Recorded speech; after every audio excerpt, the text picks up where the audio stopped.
Jay's having a lot of fun, I think. Dude, I know.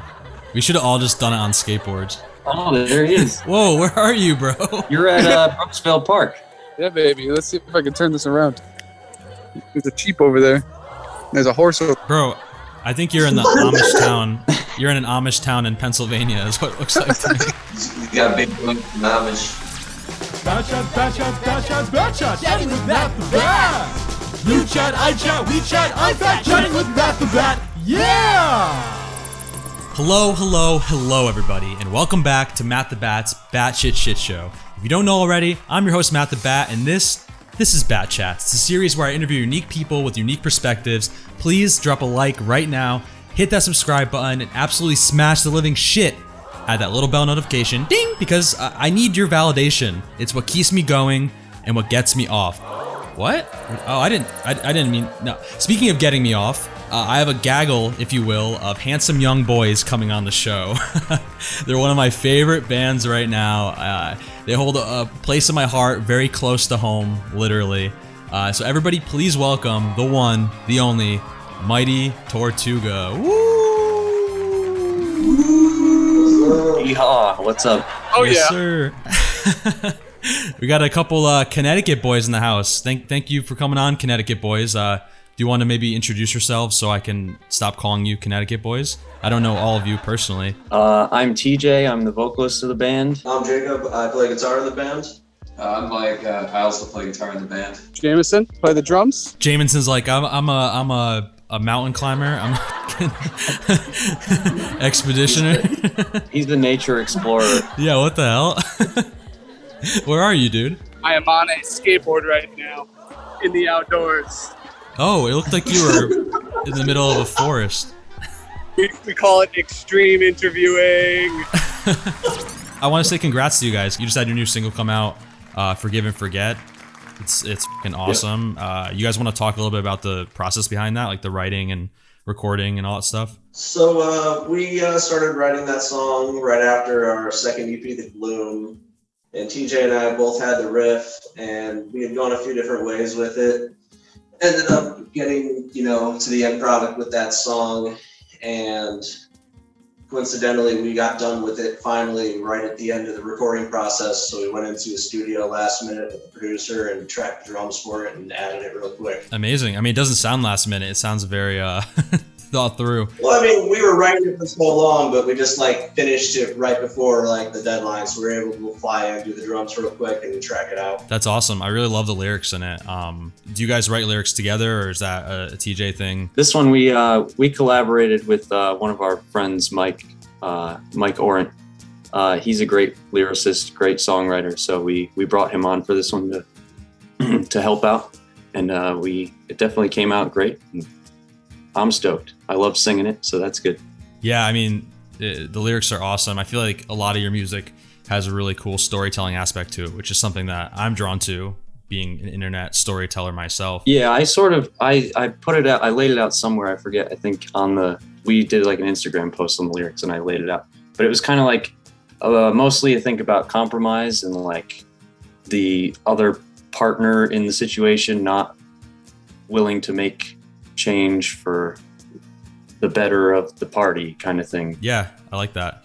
Nothing too deep and too dark, but it's relatable, and I think that's what's important. Sometimes simple and relatable are the the deepest things at the end of the day, right? Because people can more openly interpret them and all that kind of stuff.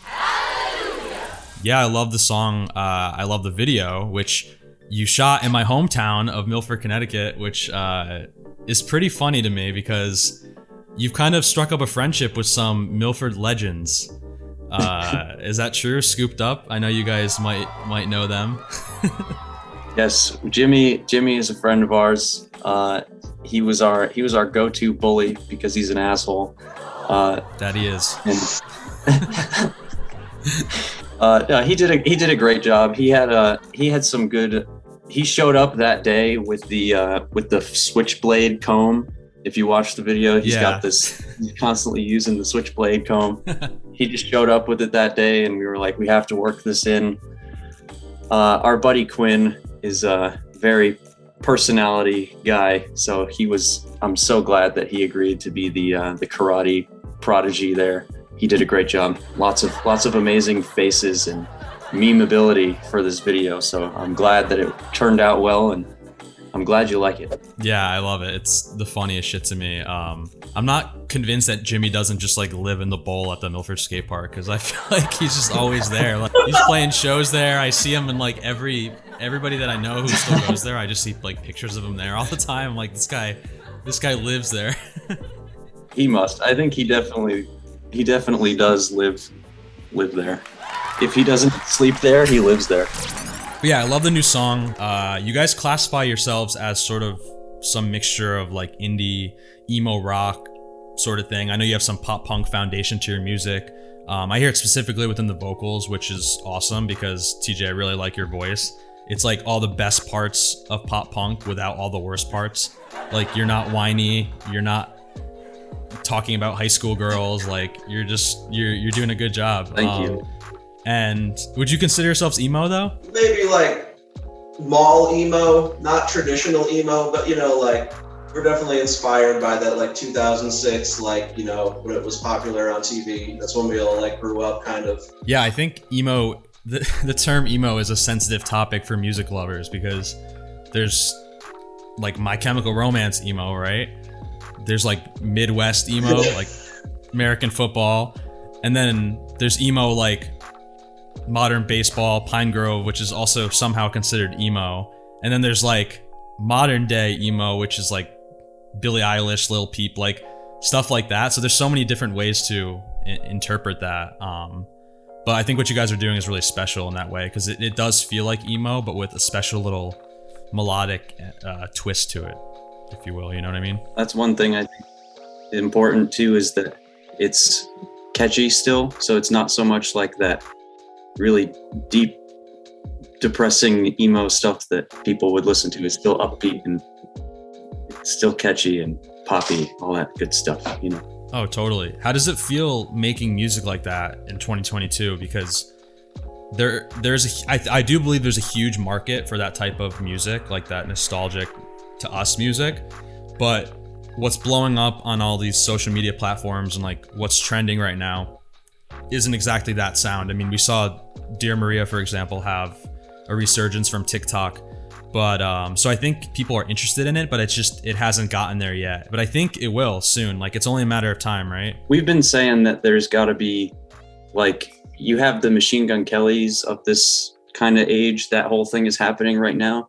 That once people, if you take a little bit of a history lesson here, 2002 happened, and all that stuff was like how that sounded. You have like My Friends Over You, the stuff like Travis Barker, stuff like that. And then you hit like 2007, 2006, like Jake was saying, and you get a more mature kind of version of that I think even by the time we put out our next record this year or next year, you're going to get the people that are looking for that next mature level of that sort of music. And I think it's going to be a good time for people like us and some of the other bands that we play with. Yeah, I couldn't have put it any better myself. And that being said, the timing seems like it's really right for you guys. I mean, you just signed to Heading East Records. Is that yes, true? Yes, it's true. Congrats. Very excited. Thank you. That's amazing. I want you guys to talk a little bit about kind of what that is. I know that there are some Taking Back Sunday ties within this this record label, which is really cool to me to hear that somebody from around the corner is working with someone who's been in a lot of these notable bands, specifically East Coast bands. So you want to talk about the label a little bit? All right, so we ended up linking up with Fred Mascherino, who's formerly of Taking Back Sunday, also the band Color Fred and Breaking Pangea was the other band he was in, right? Yeah. So he ended up getting connected with us. Really liked this new song "Forgive and Forget," since that was the reason why he picked us up, got interested in us. But he's working really closely with Jake, and they're kind of building a relationship together. And said something along the lines of in that announcement for the label itself, he was saying that this band was one of the reasons why he actually moved forward with wanting to make this label. So It's kind of been like a collaborative thing together. we're all trying to build this big thing, and we're putting together a big team. And as soon as all that started happening, like, oh man, we really just started hitting it, trying to build this as big as it could go. Hell yeah. I mean, that's so exciting and so well deserved. I know that for the longest time, you guys were doing everything yourselves. Like, I can't believe the amount of work that I've seen be put into everything from merch, all the album covers. Like, the branding is incredible. It always has been. And I know that's something that you guys all do very, on a soup to nuts. I don't know why they call it that, but on a soup to nuts level. And I really appreciate that because that's similar to my approach. So I know how hard it is to kind of build your economy around what you're doing and still try to maintain the artistry. So I feel like you've done a really great job of that. Thanks. Thank you. Yeah. We definitely take pride in the brand. I think that's a big thing that we try to do well, that keep it just as important as the music, but don't let it intrude on the music itself, but like making sure it's almost just as important, because that's half of it as well. If you're trying to make it at all, it's half business, half music. So music's got to be good though, which it is. Totally.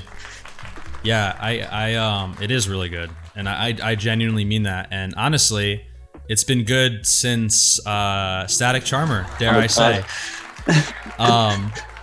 It's funny, like, so just also as a backstory, like how TJ and I know each other. It's actually not from Connecticut. It's from New York City, because we went to college together, and you were actually one of the first people I met in the dorm, which was funny. Yep. Right? Like, we met like the first week of college. Yeah, we were, what was it? We all went down to the basement, and you guys were all chilling in the basement. I remember that. Sounds so fucking weird. Yeah. in the basement of the 30-story building, just chilling. Yeah, I know, no windows either. No, that building was terrifying. It really was. This building had like this weird little room in the basement, the one that we met in, and no windows. So I remember one day we just got this ball, and we went down there and we turned off all the lights. And the ball was like a super bouncy ball. Like, you could like throw it at the ground and it would like hit the ceiling. Like, it was so bouncy. And I forget what we called it, but we were all crawling around in the dark, just throwing the ball at each other. There's like 10 of us in there, and you just get like hit from the side of the head and not know where it came from. It was horrifying. High school seniors watching, this is what college is like. Yep, go pay 60 grand to throw a ball at each other in the dark. It's true. But it's so funny because like when I met you, I feel like we connected pretty quickly because you were from Connecticut, you skateboarded, you had played at all these venues that I had played at with my bands in high school, like RVP The Cave and Amity Teen Center, which you said now has a new name, right? Yes, 10 Selden is what it's called now. Is it any different? No, right? Not really. They knocked out that big wall in the middle. Oh yeah, someone moshed right through it. I wish that was the story, but I think they like rebranded the whole thing. It's had some better shows, I would say, but it's still run by the same people. They just kind of rebranded the whole thing. We had a legendary show there when I was in high school, like a freshman year of high school. We played this show called the Summer Shred Fest Extreme Extravaganza, and it had just the worst bands in all of Connecticut in one place together, and like a festival type. Like, there's like 10 of the worst bands. Like, I gotta try to find the flyer for this. We didn't play that show. Consider yourself lucky then, dude.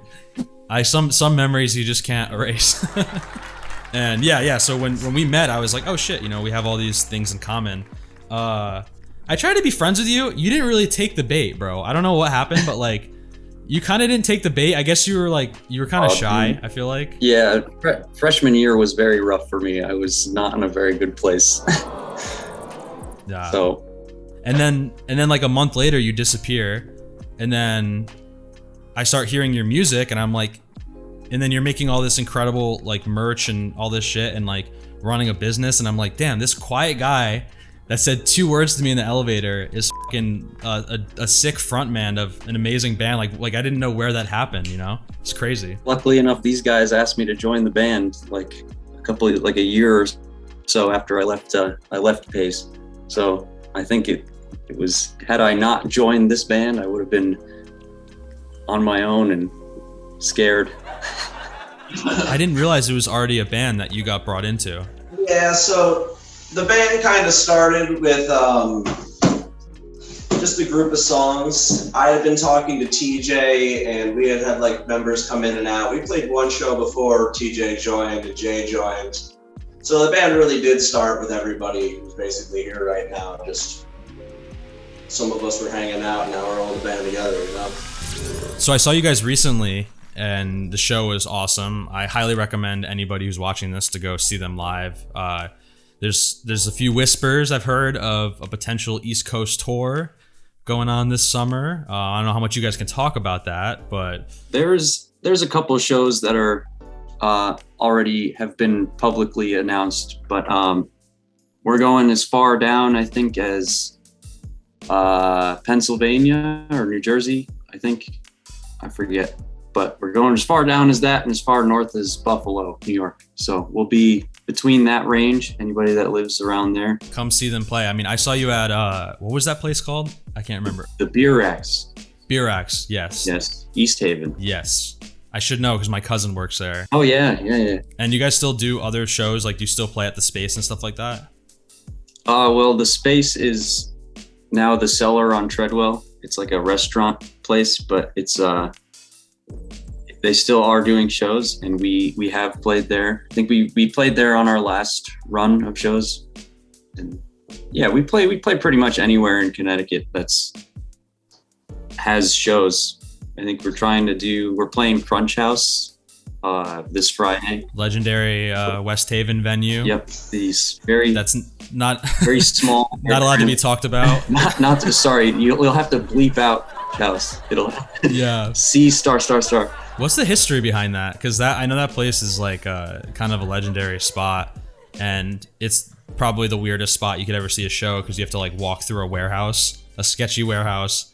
You go around the back, and it's like falling apart, and the floor is like sinking. And I've just been there a lot as like a teenager, and it's always been a very strange experience. Yeah, I could be wrong, but I think actually the dude Sean that we're talking about from the Beer Racks started the Crunch House originally back in like 2010. That makes sense. Who keeps it alive? The place has changed quite a lot. Yeah, Mike is right. The place has changed ownership a couple times now. Gotcha. Was there a guy named LJ running it at one point? Yeah, that was like, as far as I know, like 3-4 years ago he was running it. I don't know how long he ran it for, but it's changed like one time before he got it, then he got it, and then it's like 1 or 2 times it's changed ownership since him. It's just, yeah, it's changed. It stays the same venue, but it just keeps shifting whose hands it's in. Well, maybe you guys will be the next to be bestowed upon. What do we think? What do you think, guys? It is the golden privilege of the Connecticut band to not own the Crunch House. So true. What's next for you guys? Like you told me you're working on potentially a new album. You're working on this tour. Like, how far do you want to see this thing go? All the way. As far as it can go. Home run. Yeah? Yes. I think we're trying our best. We'll see what happens. I think we kind of take it step by step. Obviously we have hopes and dreams, but everything we do is for the progression of the band, one step further, always trying to think 2 steps ahead if we can, which is why we're going in to record our next record, not the one coming out this summer, but we're going in to record the next one in June. Whoa. So before this one even drops, we're already going on to the next one. We're doing it with Fred in Pennsylvania. So we're very excited about that. That's awesome, man. I'm very excited for that. How do you sort of plan to, as the operation grows, how do you plan to keep that like homegrown footing that is what I think has made you so special? Like, are you ever worried about things sounding too different or taking a direction that maybe is out of your control, being that you're with a label? I know that a lot of people worry about that kind of stuff. Or are you guys not concerned? The label is such a homegrown thing, and that's the reason we ended up going with Fred, because we were getting approached by another label, and we had a couple talks with them, and they were waiting out a contract, and we ultimately decided that's not what we wanted to go to, because it was just too many cooks in the kitchen. And that's when Fred stepped up and was like, you can work with me. I think that'd be great. We were all stoked. Hell yeah. And so we don't really have to worry about things getting too out of hand because the label is it's like a small team, but still a team. We all know each other. We know everybody we're working with, so we feel super comfortable. That's amazing. So glad to hear that. That's awesome, because as I said, that's one of the things I love about you guys. Like, really, you know, I like to see the Connecticut scene prosper, and I like to see that you guys are doing it the way you want to do it and just crushing it. Oh yeah. Thanks, man. With that being said, everybody, thank you so much for joining me on this episode. This was Mighty Tortuga. I'm going to have their links below for you to check them out. They're on all streaming services. They have a great YouTube channel where they do kind of behind the scenes and commentary on some of their tracks and stuff like that. So all that's going to be linked below. Please, please, please like this video and smash the subscribe button, followed by the little bell notification. Ding! I try to drop these episodes every week. So yeah. Thank you. Thank you guys so much for coming on. I appreciate it. Of course. Thanks for having us. We appreciate it. Anytime. Everybody, I'm MattTheBat from MattTheBat's Batshit Shit Show. As always, make sure to tune in next week, or else.